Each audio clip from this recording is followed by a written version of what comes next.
Kansas and Andrew Dice Clay, truly a little something for everybody. It's no secret that I am Bucks County proud, thrilled to talk about Casino, the number one casino in all of Pennsylvania, which happens to be in my native Bucks County, where TC they have it all, world-class headliners at the Excite Center. Are you more of a Kansas person or an Andrew Dice Clay person? I would say more of a Kansas person, but I would go see Andrew Dice Clay on your recommendation. I would recommend it to you. I'd recommend it to everybody else, but not to Hickory Dickory Dock. That's all I'm going to say. The open air Liberty Bell Beer Garden, the Parks Grill Steakhouse, Bamboo Noodle House, just a few of the outstanding restaurants. It's action, it's excitement, it's live entertainment. It really is a destination. It's Parks Casino. Time now for the headlines from Smerconish.com, the newsletter. Yesterday, thanks for the 10,459 votes that were cast. By the way, are you the same 10,459 people who vote every day? We thank you regardless. Do endorsement defeats jeopardize Donald Trump's hold on the GOP? 64.7% of the 10,000 and change said yes. To which I say, if you are correct, and I don't agree, and I'll talk about that in a moment, if you are correct, then his hold on the GOP is imperiled because of the results of last night. But of course, the story today is the tragedy in Texas. And my survey question simply asks this: will the American carnage ever end? Will it ever end? I have become, and I've said this before, somewhat resigned. It's horrible for me to say this, but it's my feeling today, the morning after, resigned to the fact that this is a staple of who we are. Wish it weren't the case. Wish, obviously, that Washington and state legislatures would do something about that. I also want you to know that all of today's radio program, save this look at the non-shooting headlines, all of today's radio program is dedicated and covering the events of Texas yesterday. So please don't think me disrespectful when at this moment I move on from that news. That news is the death of 19 students and 2 adults just 2 days before students in a Texas elementary school were set to begin their summer break. Just 2 days, a gunman clad in body armor rushed his way into the school and opened fire on classrooms of young children. The violent act shook the nation, already reeling from another mass shooting across the country just 10 days ago. I'm kind of curious when I say that, how many people who are listening to me or watching me on YouTube can immediately even recall which of the other mass shootings I'm making reference to. It's an all too familiar fact pattern. The gunman, 18 years old. He was killed by law enforcement, believed to have shot his grandmother before driving to the school to carry out the attack. It's the deadliest school shooting in nearly a decade since 26 children and adults were killed at Sandy Hook Elementary School in 2012. It is also at least the 30th shooting at a K through 12 school in 2022. The 30th shooting at a K through 12 school in America in 2022. That's according to a CNN tally. The newsletter today, the Smerconish.com website and newsletter today, dominated by coverage, particularly local coverage from Texas of the school shooting. And as I say, but for these things that I'm discussing now, everything we do today is with that focus. I flagged a story before Texas. I flagged it yesterday that now will get even worse.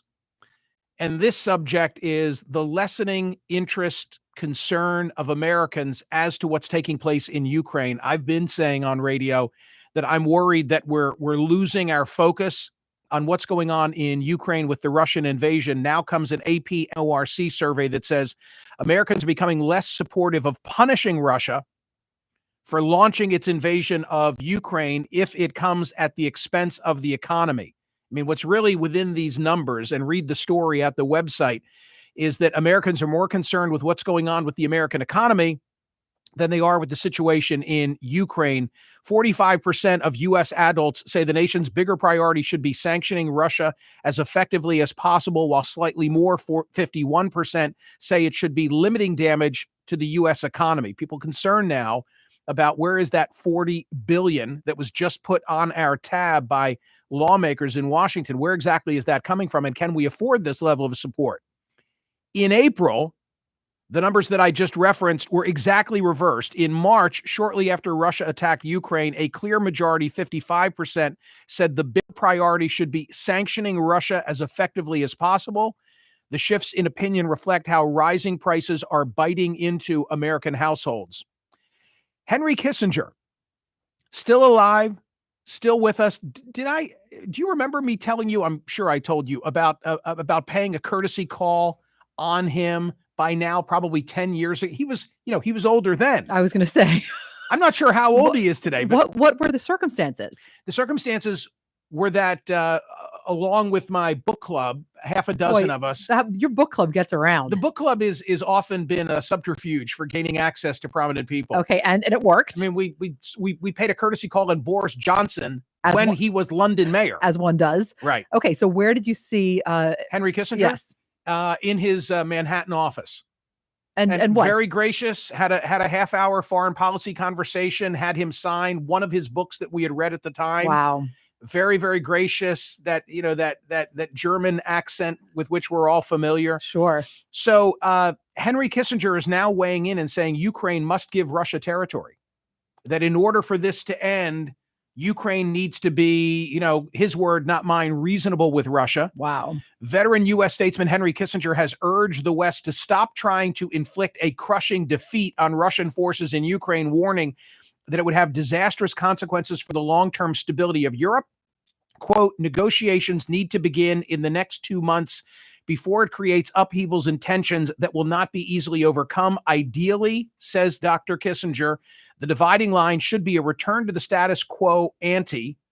Pursuing the war beyond that point would not be about the freedom of Ukraine, but a new war against Russia itself. Also, on the foreign policy and domestic front, been a long time since I've said ISIS or Al-Qaeda on radio airwaves, but how about this? An Iraqi man in the United States accused of being linked to ISIS operatives was planning to kill former President George W. Bush, going so far as to travel to Dallas in November and take a video around his home, and recruiting a team of compatriots that he hoped to smuggle into the country over the Mexican border, according to an FBI search warrant that was filed in March, now just coming to light. Why?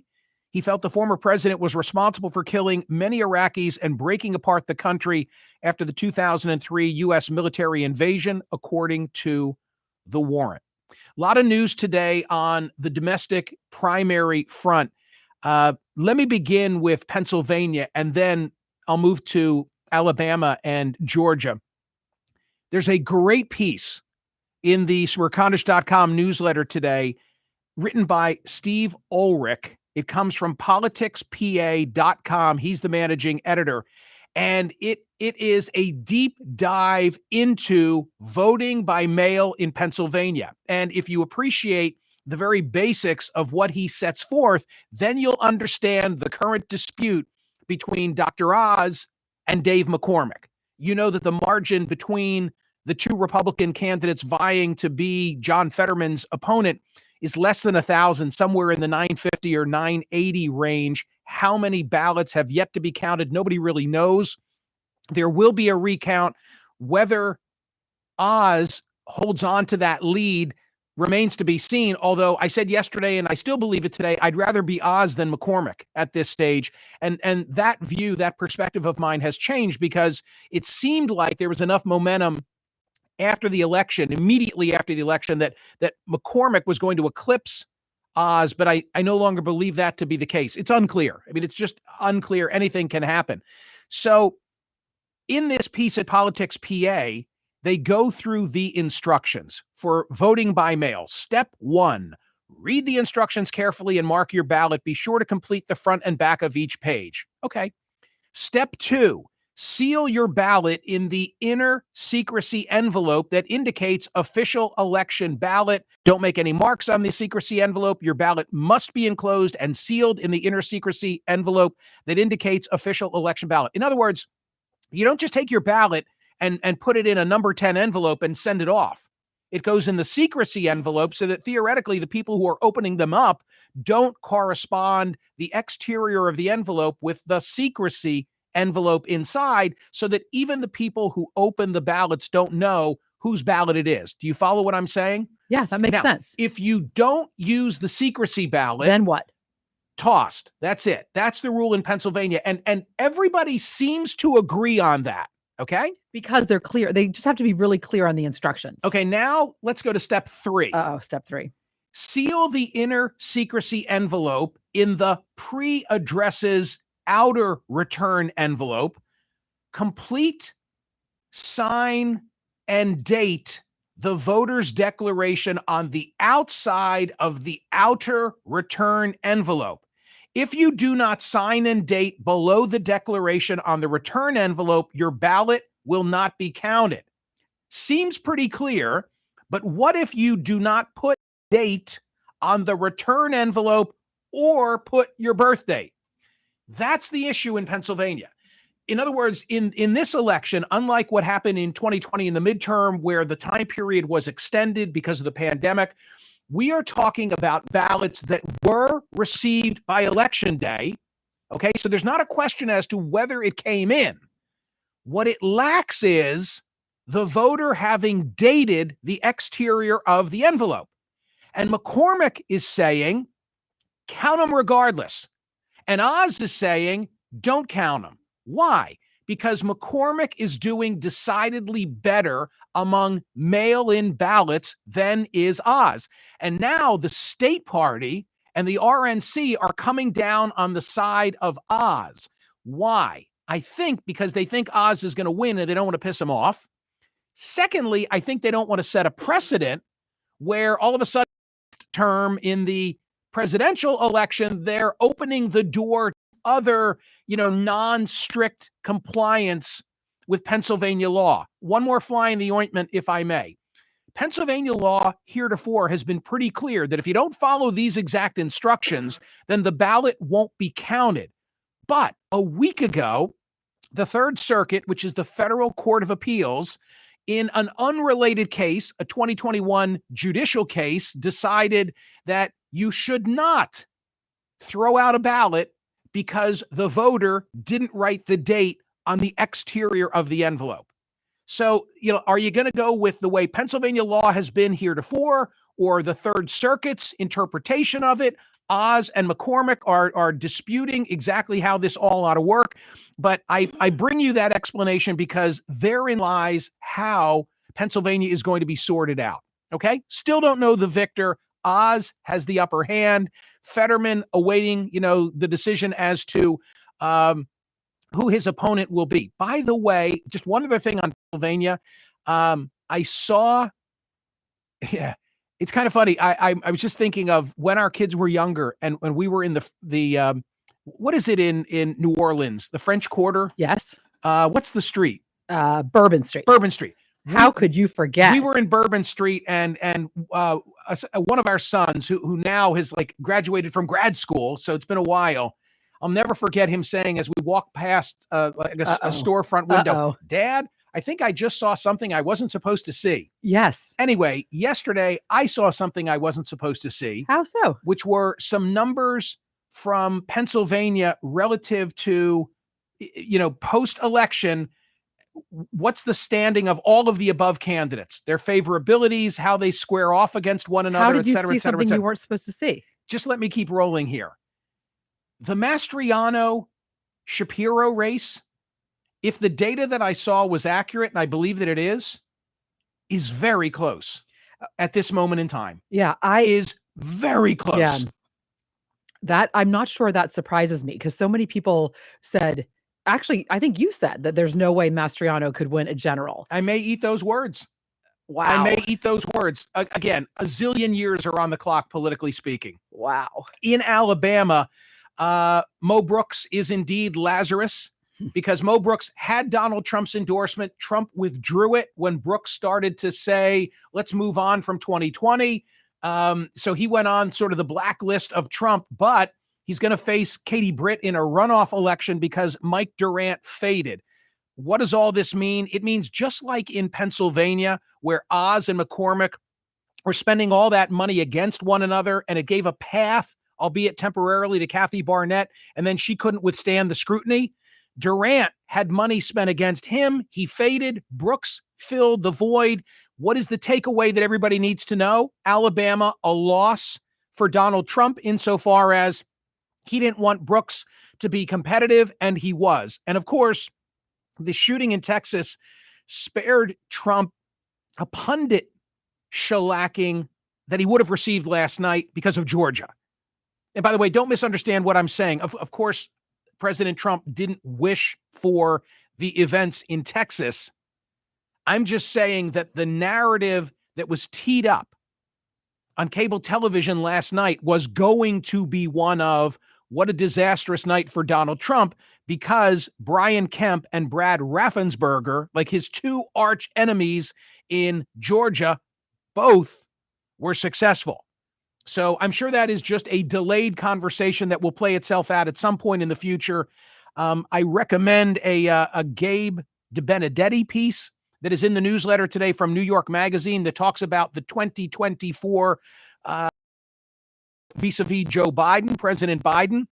You remember, TC, that I delivered that commentary on Saturday on CNN that a lot of people weren't prepared to hear, where I said that maybe it's in Joe Biden's best interest if he says, I'm not running for re-election. I'm pulling an LBJ and I'm taking myself out because there's a lot on my plate, and I don't want to get all partisan and political. I want to focus on the issues of the day. Huge social media reaction that still continues, by the way. I know. With people debating what you meant, and are you pro-Trump, and what do you know? You're encouraging Trump, by the way. People just read so you know. too much into my motives. I have no motive. I was just giving you my opinion. But from the DeBenedetti piece, I circled this paragraph. There is no substantial precedent for the volume of questions about Biden's future. His inner circle's insistence that his doldrums will pass, that there's no cause for concern, is of little reassurance even to some close allies in the party. One person who fits this description has tried casually mapping out how Biden could get away with avoiding a re-election bid without losing face. See, that was my whole point in the commentary. My whole point in the commentary was to say it will be more difficult after the midterm shellacking for the president to say, I'm not running, and not lose face. If he said it before the midterm election, I think it would be much more in his best interest and in the best interest of the nation. Axios has a great analysis today at Smerconish.com about how in this partisan environment, a lot of corporate entities are taking a big hit because they're perceived as being on one side of the partisan divide or the other. To wit, Disney down, McDonald's down, Delta having improved slightly. I highly recommend that. Time Magazine is out with its 2022 most influential people in the world making the cut. Joe Biden, President Zelensky, Vladimir Putin, Kevin McCarthy, Ketanji Brown Jackson, Ron DeSantis, Kirsten Sinema, Joe Rogan, David Zaslav, James, Sam Bankman-Fried, and Frances Haugen, the Facebook whistleblower. And also, I guess we extend our best get healthy greetings, TC, to Thomas Markle. Yes. Evidently, he suffered some sort of a stroke. Harry's father-in-law. Exactly. That Harry's would be father-in-law. Meghan's father, yes. Do you think she'll send him a card? Okay. Seriously, your interest in this is noted. It's in the newsletter today. I know it's in the newsletter today. I saw it. I read the newsletter. I thought that was the perspective from which that piece was written was very interesting, because evidently whoever wrote that piece, gentleman, no, but it was someone from the Daily Mail, Piers's old place, who was to host Thomas Markle as part of the Queen's Jubilee. Yeah. Why? He was going to go Come over. on. The royal family wants to welcome him to the fold. Don't you see? I don't think so. No, that is not exactly how it happened. But I think the Very guy was gracious. so disappointed. Yes, he was concerned about Thomas Markle's health, but it seemed that the writer was most disappointed that he wasn't going to be able to host him as a disruptor for let me Queen's just Jubilee. say, no, not a disruptor. Very gracious of Granny to want him to be there. Not exactly how it went, but okay. I think so. Okay. We'll read the story. But I think it's good to have all these headlines at Smerconish.com, especially on a day like today. Yeah. Again, to be clear, the newsletter appropriately is dominated with all of the news and local coverage of the shooting. And indeed, the survey question at Smerconish.com today asks, will the American carnage ever end? Please go vote.